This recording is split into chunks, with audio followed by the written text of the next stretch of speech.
நான் சிறு பிள்ளையாய் இருந்தபொழுது அழுதேன், சிரித்தேன், காலம் ஊர்ந்தது. நான் இளைஞனாய் இருந்தபொழுது கனவில் மிதந்தேன், பேசினேன், காலம் நடந்தது. நான் முழு மனிதனான போது காலம் ஓடியது. எனக்கு வயதான போது காலம் பறந்தது. சீக்கிரத்தில் நான் பயணப்படுவேன், காலம் சென்று விட்டது.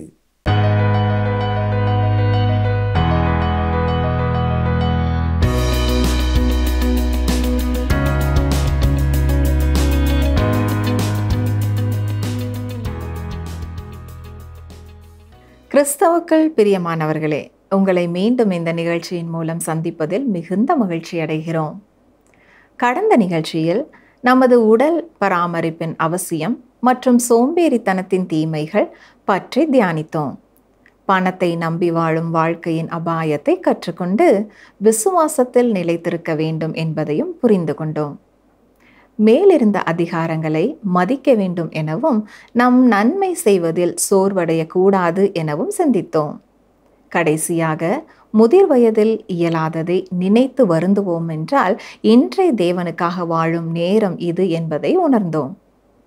இன்றைய நிகழ்ச்சியிலும் பிரசங்கி 12ஆம் அதிகாரம் 4ஆம் வசனம் முதல் 14ஆம் வசனம் வரை தியானிக்கப் போகிறோம்.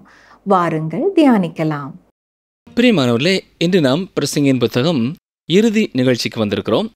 கடந்த நிகழ்ச்சியின் இறுதியிலே பிரசங்கி 12ஆம் அதிகாரத்தை சிந்திக்க துவங்கினோம். வயது காலத்திலே நம்முடைய சரீரம் எப்படிப்பட்டதாக இருக்கிறது என்பதை அவர் சித்தரித்து கொண்டிருக்கிறார். பிரசங்கி 12:4 பாருங்கள். இயந்திர சத்தம் தாழ்ந்ததினால் தெருவாசலின் கதவுகள் அடைபட்டு குருவியின் சத்தத்துக்கும் எழுந்திருக்க வேண்டியதாகி கீத வாத்திய கன்னிகைகளெல்லாம் அடங்கி போகாததற்கு முன்னும். இயந்திர சத்தம் தாழ்ந்ததினால் தெருவாசலின் கதவுகள் அடைபட்டு என்ற வாக்கியம் காதின் கேட்கிற தன்மை குறைந்து வருகிறதை குறிக்கிறது. வயதாகும் பொழுது காது கேட்கும் தன்மையும் குறைந்து போகும் என்பதை நாம் அறிந்திருக்க வேண்டும். ஒரு மனிதருக்கு வயதானபடியினாலே காது கேளாது போய்விட்டது. எனவே அவர் காது கேட்பதற்கான உபகரணத்தை தன் காதில் மாட்டிக்கொள்வார். இவர் காலையிலே எழுந்தவுடன் தன் வீட்டு தோட்டத்தில் சில வேலைகளை செய்வார். ஆனால் அவருடைய மனைவிக்கு இது பிடிக்காது. எனவே இவர் அந்த தோட்டத்திலே பணி செய்யும் பொழுது அவருடைய மனைவி தினமும் திட்டிக்கொண்டே இருப்பார்கள். ஆனால் இவர் எந்த மாற்றமும் இல்லாமல் தான் விரும்பினதை செய்து கொண்டே இருப்பார். ஒரு முறை அந்த மனைவி, நான் இவ்வளவு சத்தம் போட்டுக்கொண்டே இருக்கிறேன், நீங்கள் உங்கள் வேலையை செய்து கொண்டே இருக்கிறீர்களே என்று சத்தமாக கூறிக்கொண்டே பக்கத்தில் அவர் காதை பார்த்தார்கள். அங்கே அவர் காது கேட்கும் கருவியின் தொடர்பை எடுத்துவிட்டு இருந்தது அப்பொழுதுதான் தெரிந்தது.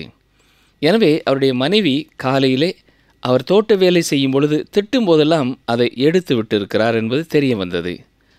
நமக்கு வயதாகும் பொழுது காதின் கேட்கும் திறன் குறைகிறது. இயந்திர சத்தம் என்பது பெண்கள் மாவு அரைக்கும் பொழுது ஏற்படும் சத்தத்தை குறிக்கிறது. இந்த சத்தமும் வயதான காலத்திலே கேட்கிறதில்லை என்கிறார். முன்பு வாலிப வயதிலே கேட்ட இந்த சத்தங்கள் இப்பொழுது அவ்வளவாக கேட்கிறதில்லை. அடுத்ததாக குருவின் சத்தத்திற்கும் எழுந்திருக்க வேண்டியதாகி என்று சொல்லப்பட்டிருக்கிறது. அதாவது வயதான நிலைமையிலே மனிதர்களுக்கு நல்ல உறக்கம் வருகிறதில்லை. எனவே சின்ன சின்ன காரியங்களும் அவர்களை எழுப்பி விட்டு விடுகிறது.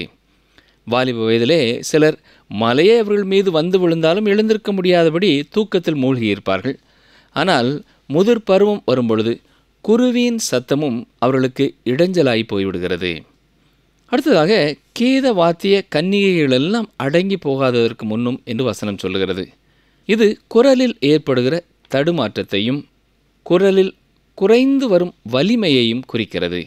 முன்பு இளைஞராய் இருந்தபொழுது நல்ல குரல் வளத்தோடு பாடிக்கொண்டிருந்தவர்களின் அந்த இனிமை இப்பொழுது வயதான காலத்திலே இருக்கிறதில்லை.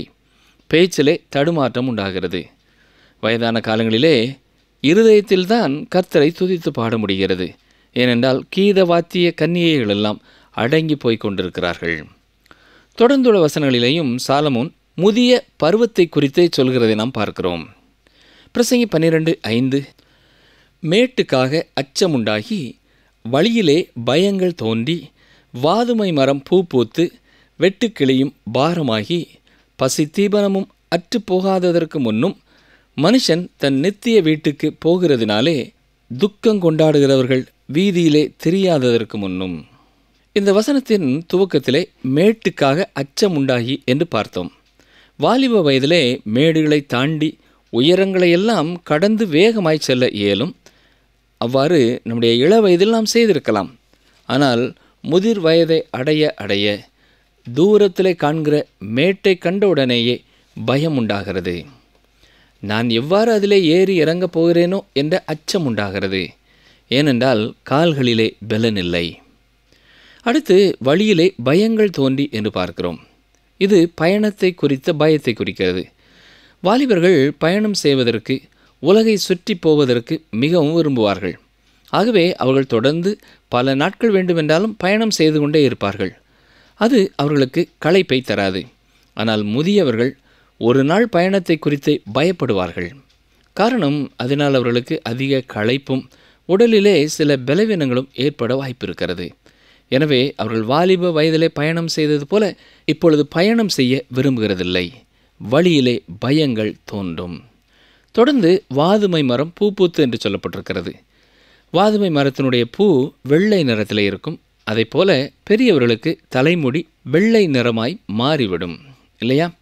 அடுத்ததாக வெட்டுக்கிளியும் பாரமாகி. வெட்டுக்கிளி எப்படி பாரமாக முடியும்?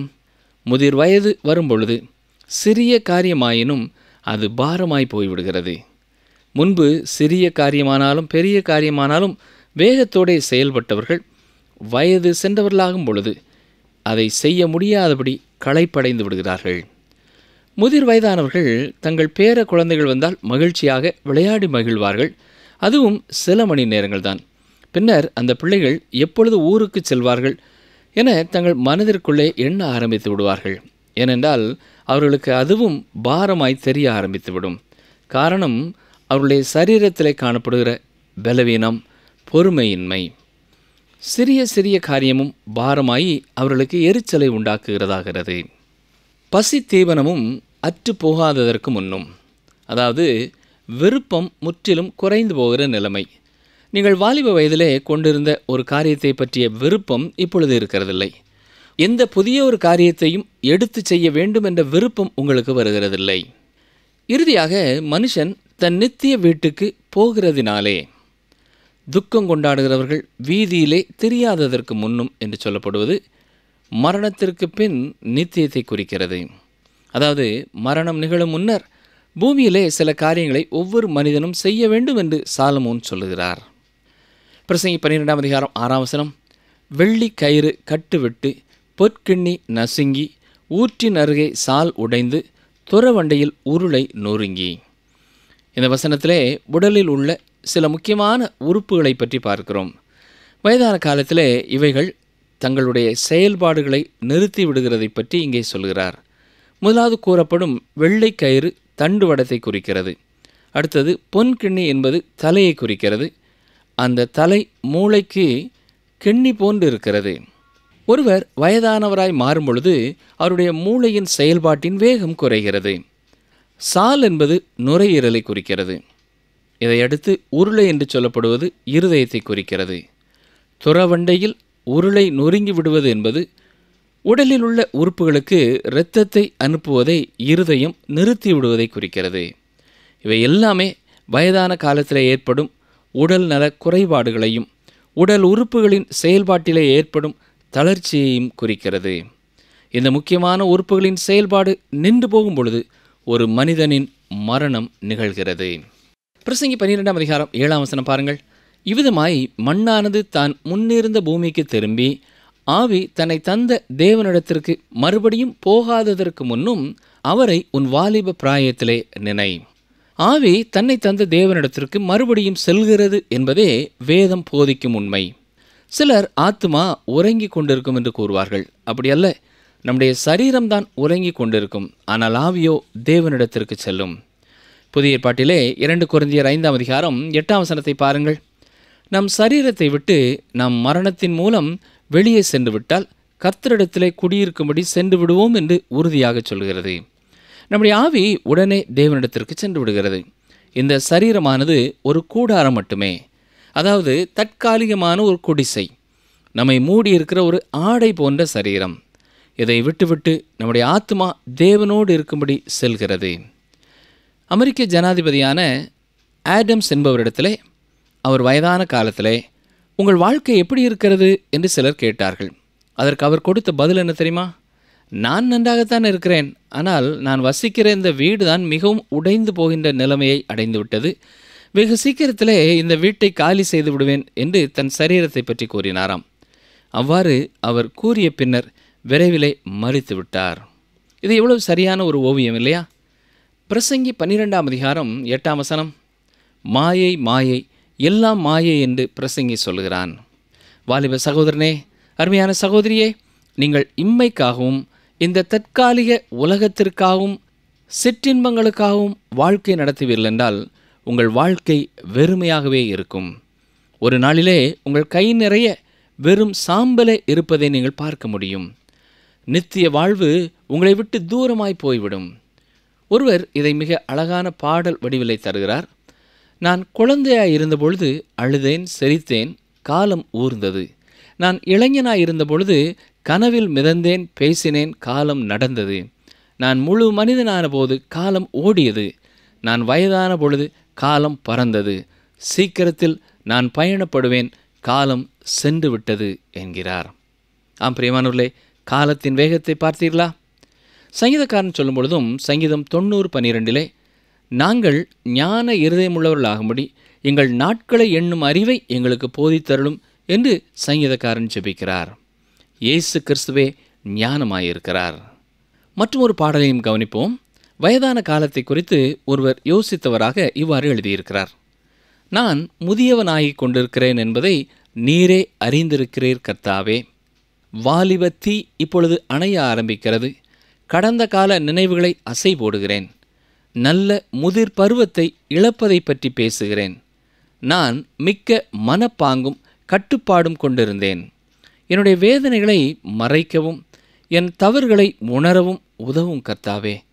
என்னை கசப்பான, கீழ்த்தரமான, கடினமானவனாக வைக்காமல் இனிமையானவனாக, அமைதியானவனாக, மனப்பழுவற்றவனாக வையும் ஆண்டவரே என்று ஜெபிக்கிறார்.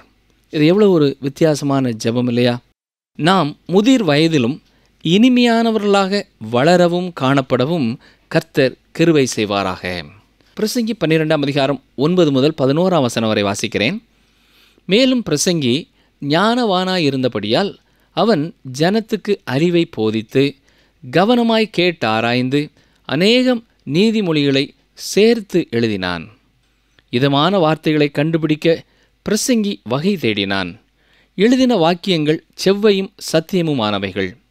ஞானிகளின் வாக்கியங்கள் தாற்றுக்கோள்கள் போலவும் சங்க தலைவர்களால் அறையப்பட்ட ஆணிகள் போலவும் இருக்கிறது. அவைகள் ஒரே மேய்ப்பனால் அளிக்கப்பட்டது. நாம் பழைய அனுபவங்களையும் ஞானத்தையும் எந்த விதத்திலும் அவமதித்துவிடக்கூடாது என்று சொல்கிறார். ஏனென்றால் அதில் அநேக ஆசீர்வாதங்கள் பொதிந்திருக்கின்றன. அதே போல நாம் போதிக்கப்படும் பொழுது மறுப்பு தெரிவிக்காமல் அந்த போதனைக்கு கீழ்ப்படிய வேண்டியதும் அவசியம். போதனையானது சத்தியமாயிருக்கிறது. ஒரே மெய்ப்பனாகிய இயேசு கிறிஸ்துவால் அருளப்பட்டிருக்கிறது. பிரசங்கி 12:12 பாருங்கள். என் மகனே, இவைகளினாலே புத்தி அடைவாயாக. அநேகம் புஸ்தகங்களை உண்டு பண்ணுகிறதற்கு முடிவில்லை. அதிக படிப்பு உடலுக்கு இளைப்பு. நம் முன்னரே சிந்தித்தது போல கல்வியானது வாழ்க்கையின் பிரச்சனைகளை தீர்த்துவிட முடியாது. நாம் கற்றுக்கொண்ட சத்தியங்களுக்கு கீழ்ப்படிய வேண்டும். அதுவே நமக்கு நம்முடைய வாழ்க்கையின் எல்லா பகுதிகளிலேயும் உதவி செய்யும். வேதத்தில் எண்ணிக்கையில் அடங்கா புத்தகங்கள் இல்லை. 66 புத்தகங்கள் தான் இருக்கின்றன. இவ்வளவு குறைந்த எண்ணிக்கையுள்ள புத்தகங்களிலிருந்து உலகத்தில் உள்ள அனைத்து மக்களுக்கும் தீர்வையும் சமாதானத்தையும் நித்திய ஜீவனையும் தருவதே இந்த வேதாகமத்தின் சிறப்பு. அதிக படிப்பு உடலுக்கு இளைப்பையை தரும். அதிக வேத தியானமோ ஆத்துமாவிலே செழுமையையே தரும். இதனைத் தொடர்ந்துள்ள வசனங்களிலே சாலமோன் தான் செய்த ஆய்வுகளின் முடிவுகளை வெளியிடுகிறார். பிரசங்கி 12:13 காரியத்தின் கடைத்தொகையை கேட்போமாக. தேவனுக்கு பயந்து அவர் கற்பனைகளை கைக்கொள். எல்லா மனுஷர் மேலும் விழுந்த கடமை இதுவே. தேவனுக்கு பயப்படு. இதுவே நீதிமொழிகளின் புத்தகத்தின் செய்தியும் இந்த புத்தகத்தின் செய்தியுமாகும். சாலமோன் சூரியனுக்கு கீழே வாழ்ந்து மேற்கொண்ட எல்லா சோதனைகளின் முடிவும் இதுதான் பிரியமானவர்களே. கர்த்தருக்கு பயந்திரு. அதாவது கர்த்தருக்கு பயந்து அவருக்கு கீழ்ப்படிந்து அவரை கனப்படுத்துவதையே இது குறிக்கிறது. இதுவே ஞானமான செய்கையாகும். அடுத்ததாக கற்பனைகளை கைக்கொள் என்று சொல்லப்பட்டிருக்கிறது. இதன் அர்த்தம் என்னவென்றால், நம் ரட்சிப்பிற்காக நாம் கர்த்தருடைய கட்டுப்பாடுகளுக்கு கீழ்ப்படிய வேண்டும் என்பதே. எந்த காலத்தைச் சேர்ந்த மனிதர்களாக இருந்தாலும் இதுவே சட்டம். இந்த கட்டளைகளுக்கு கீழ்ப்படிவது விசுவாசத்தின் அடிப்படையிலே இருக்க வேண்டும். ஆபேல் கீழ்ப்படிதலினாலே தேவனுக்கு ஆட்டை கொண்டு வந்தான். ஆபிரகாமும் தேவனுடைய வாக்குத்தத்தங்களை விசுவாசித்து கீழ்ப்படிந்தான். இஸ்ரவேல் ஜனங்கள் ஆசரிப்பு கூடாரத்திலே அல்லது தேவாலயத்திலே பலி செலுத்துவதன் மூலமாக தேவனிடத்திலே சேர்ந்தார்கள். இவைகள்தான் கீழ்ப்படிதல். ஆனால் நமக்கோ கர்த்தராகிய இயேசு கிறிஸ்துவை விசுவாசித்தால் போதும். நாமும் நம் வீட்டாரும் ரட்சிக்கப்படுவோம் என்று வேதம் தெளிவாய் சொல்கிறது. பிரசங்கி 12:14 பாருங்கள். ஒவ்வொரு கிரியையையும் அந்தரங்கமான ஒவ்வொரு காரியத்தையும் நன்மையானாலும் தீமையானாலும் தேவன் நியாயத்திலே கொண்டு வருவார். ஒவ்வொரு கிரியையையும் தேவன் நியாயத்திலே கொண்டு வருவார். தேவன் ஒவ்வொரு மனிதனையும் நியாயம் தீர்ப்பார். ஏனென்றால் ஒவ்வொரு மனிதனும் தேவனுக்கு முன் பாவியாயிருக்கிறான். ஆனால் இயேசு நம்முடைய பாவங்களை சுமந்து தீர்த்து விட்டார். இவர் நம்முடைய நியாய தீர்ப்புக்காக மரித்தார். எனவே நம்முடைய பாவங்களுக்குண்டான நியாய தீர்ப்பினால் உண்டாகிற தண்டனையை அவர் சுமந்து தீர்த்து விட்டார். நாம் இயேசு கிறிஸ்துவை விசுவாசித்து அவரை நம்முடைய இரட்சகர் என்று விசுவாசிக்கும் பொழுது நம்முடைய பாவங்களை அவர் மன்னித்து நம்மையும் அவருடைய பிள்ளைகளாக ஏற்றுக்கொள்கிறார். இல்லையென்றால் வெள்ளை சிங்காசனத்தின் நியாய தீர்ப்புக்காக நாம் அதற்கு முன் வர வேண்டியவர்களாயிருக்கிறோம். நீ உன் வாலிப பிராயத்திலே உன் சிருஷ்டிகரை நினை என்று பிரசங்கி 12:1 சொல்லப்பட்டது. ஏன்? இதிலே ஒரு குறிப்பிட்ட காரணம் இருக்கிறது. வாலிப வயதிலே ரட்சிக்கப்படுவது ஒரு சிறந்த காரியமாகும். ஏனென்றால் நீங்கள் உங்கள் வாழ்க்கையை வாலிப வயதிலேயே தேவனுக்கு அர்ப்பணித்து காணிக்கையாக கொடுப்பதனாலே தேவனுடைய நாமம் மிக அதிகமாய் மகிமையடையும். ஒரு கணக்கெடுப்பை பார்க்கும் பொழுது அநேக வாலிபர்களே இயேசுவை தங்கள் சொந்த இரட்சகராக ஏற்றுக்கொள்கிறார்கள் என்று சொல்கிறது. இதனால் முதியவர்கள் இயேசுவை ஏற்றுக்கொண்டு ரட்சிக்கப்பட முடியாது என்பது அர்த்தமல்ல. அநேகர் தங்களுடைய முதிர் வயதிலும் இயேசுவை ஏற்றுக்கொண்டு அவருக்காக வாழ தங்களை அர்ப்பணிக்கிறார்கள். இதற்காகவும் நாம் ஆண்டவருக்கு ஸ்தோத்திரம் செலுத்த வேண்டும். ஆனால் நாம் வயது முதிர்ந்த காலம் வரும் வரை அதற்காக காத்திருக்க வேண்டியதில்லை. என்னை கேட்டுக்கொண்டிருக்கிற எனக்கு அருமையான சகோதரனே, உங்களுக்கு ஒருவேளை 30 வயது தான் ஆயிருக்கலாம், அல்லது 40 வயது தான் ஆயிருக்கலாம். நீங்கள் எந்த வயதுடையவர்களாக இருந்தாலும் எவ்வளவு சீக்கிரமாய் உங்கள் வாழ்க்கையை கர்த்தருடைய கரத்திலே ஒப்புக் கொடுக்கிறீர்களோ, கர்த்தரை உங்கள் இரட்சகராய் ஏற்றுக்கொள்கிறீர்களோ அவ்வளவு சிறந்தது.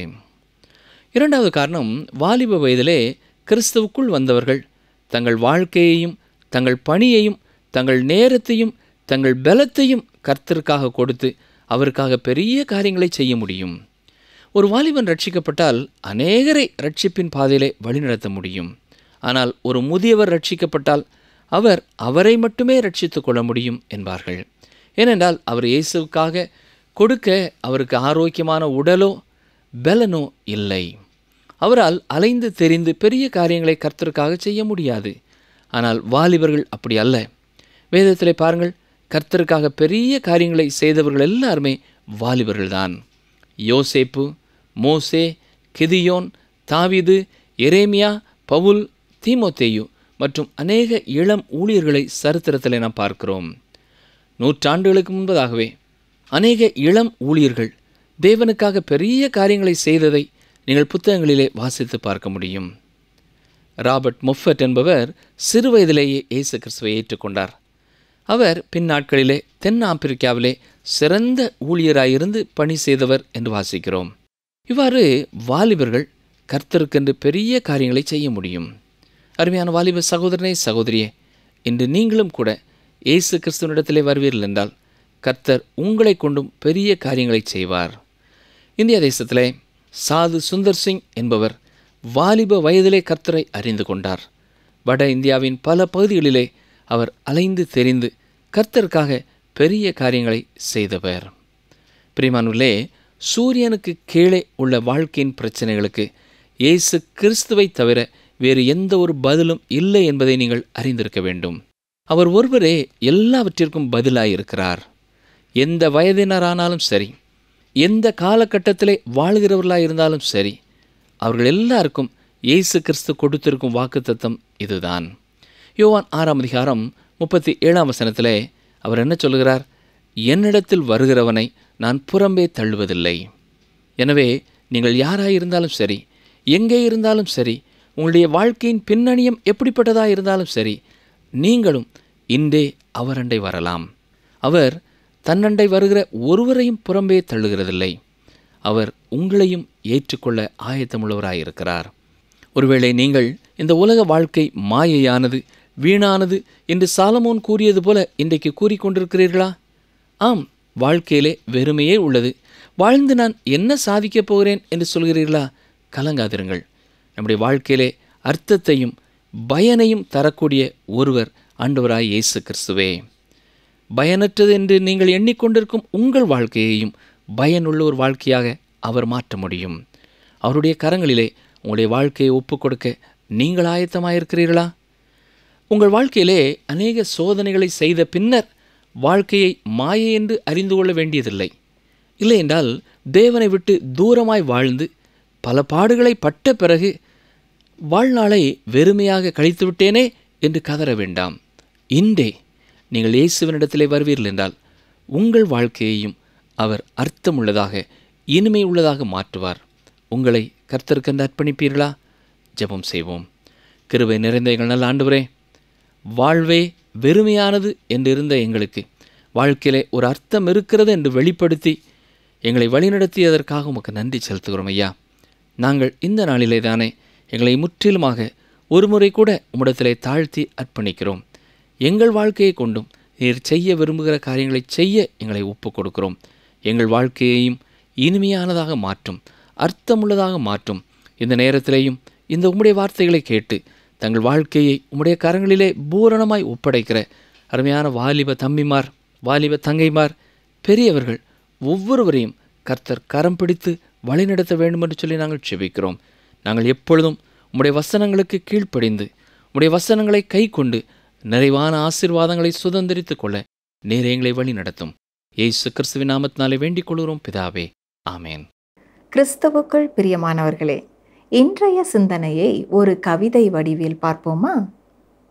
காலத்தின் கரங்களை நெஞ்சில் தாங்கி முதிர்வின் சின்னங்கள் வாழ்வின் பக்கங்களில் ஆழி எடுத்து துணை கதவுகள் சுழன்றிடும் அசைவில் சுவாசங்கள் நனைந்து சாலைகளில் இசை அணிவகுத்து மௌனமே நடனமாடுகிறது. காலின் ஓசை ஓய்வதற்குள் குருவியின் குரலோடு விழித்திருக்க வேண்டும். பேசும் வாசல்கள் மூடியவாறே கீதங்கள் எங்கோ தொலைவில் கேட்டு கிடக்கின்றன. மெலிந்து கொண்டிருக்கும் அந்த மெட்டின் அடியில் துயர் பறவைகள் சுற்றும். வாழ்வு ஒரு பயமுறுத்தும் பாதையாகிறது. விரல்களில் விழும் வெள்ளி கயிறு பொற்கிண்ணம் நசுங்கும். ஊற்றின் நீர் கரைந்திடும். சாலின் உருண்டைகள் நொறுங்கும். பிரவேசிக்கின்றன காலத்தில் இடர்கணக்குகள்.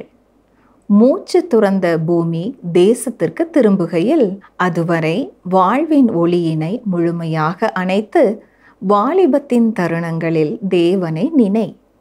மரணத்தின் திசைகளிலிருந்து உன்னை காண ஓடி வந்திட முழுமை ஆனந்தம் தேடி உயிர் வான் நிழலின் நிமிர்ந்து நின்றிட வேண்டி பிரசங்கி வாலிபர்களுக்கு ஒரு சிறந்த அறிவுரை கொடுக்கிறார். கடைசியாக மனம் போல் வாழும் வாழ்க்கையை விட வேண்டும் என்கிற அறிவுரையோடு இந்த நிகழ்ச்சி நிறைவடைகின்றது.